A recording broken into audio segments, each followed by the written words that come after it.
আমাদের সকালকার দৌড়াটানা এটাও এক ধরনের মজার। এদিকে ভৈরব হোটেলের ফলের দোকানও সবে মাত্র দু একটা খোলা শুরু করেছে। আসসালামু আলাইকুম, হ্যালো এভরিওয়ান, কেমন আছে সবাই? এখন বাজে 6:30। তো কুইন্স হসপিটালের সামনে থেকে হাঁটতে হাঁটতে যাচ্ছি সদর 11টার দিকে।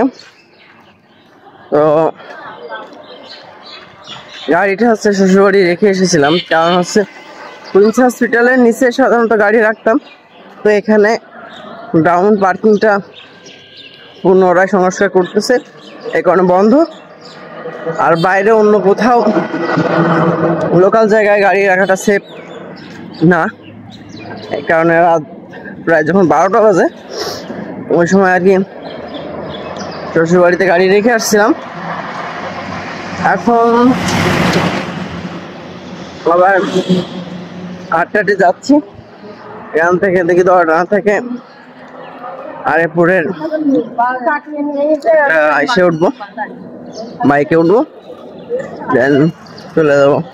এখন সামনের অবস্থা এই যে দেখতে পাচ্ছেন, অনেকগুলো ভেড়া সামনে আছে আছে ইবনে সিনা হসপিটাল। এতগুলো ভেড়া এখানে কেন? সকালবেলাতে একেবারে সব নিলিবিলি নিস্তব্ধ, দোকানপাট এখনো খোলেনি,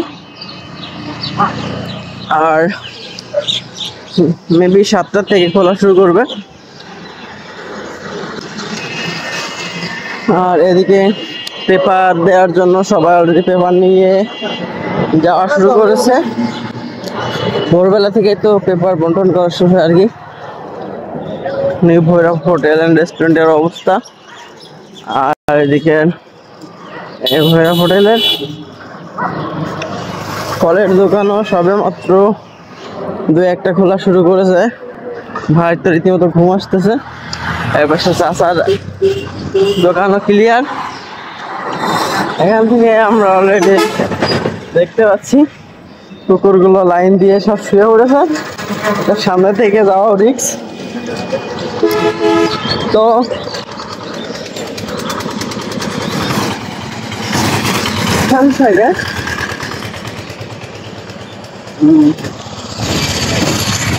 লোকজন দেখতে পাচ্ছেন সবজি অলরেডি সাজিয়ে রেখেছে বিক্রি করার উদ্দেশ্যে। এই হচ্ছে ভৈরব নদী, নিলিবিলি পরিবেশ দেখতে পাচ্ছেন। আর গাছে দেখতে পাচ্ছি আমরা সারি সারি ফুল ফুটে আছে প্রচুর। তার সাথে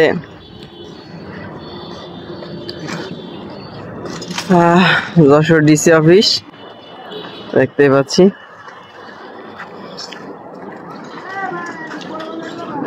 তো এখন এই মুহূর্তে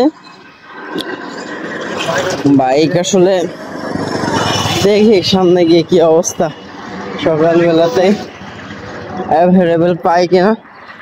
আমার তো সকালবেলায় হাঁটতে ভালো লাগে, শুধু হাঁটা হয় না আর কি, যদি কিছু পাই তো আর কি উঠবো।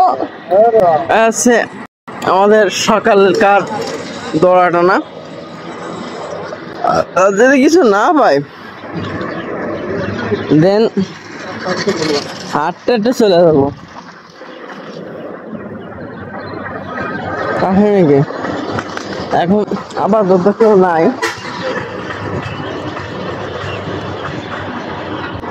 এখন বিষয়টা হচ্ছে কিছুই নাই, রোড টোটালি ফাঁকা। সো হাঁটতে হাঁটতে থাকি, দেখি কতক্ষণ হাঁটতে থাকি, তারপরে যেতে যেতে যদি কিছু বাঁধে দেন উঠে পড়বো, এই আর কি। আর এই হচ্ছে অবস্থা এখানকার। ফুল টুল তো দারুণ আছে।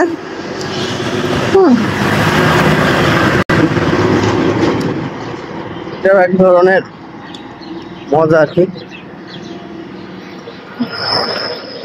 সকালের পরিবেশটা হচ্ছে শুধুমাত্র যারা এসেছে তারাই বলতে পারবেন,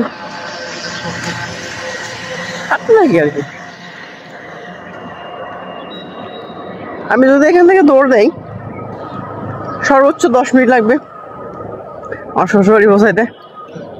এখন যদিও এখন দৌড়ানো হয় না, তবে দৌড়ানি দিলে ঠিকই চলে যেতে পারবো। এখন কালেক্ট এই ইসের মধ্যে দেখেন আবার নতুন করে সংস্কারের জন্য কার্যক্রম চালাচ্ছে, ওখানে সব সালিং করবে। সরি, এখান থেকে দেখলে বুঝতে পারবেন। এই যে দেখেন এগুলো সলিং করার জন্য আর কি সব, আর ফুল গাছ টাছ লাগানোর জন্য সব সাজাচ্ছে।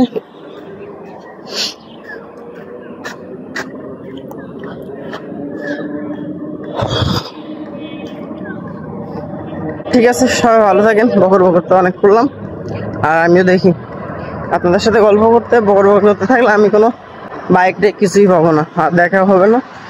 তো সামনে যদি কিছু পাই উঠে যাবো। বাই বাই, আল্লাহ হাফেজ।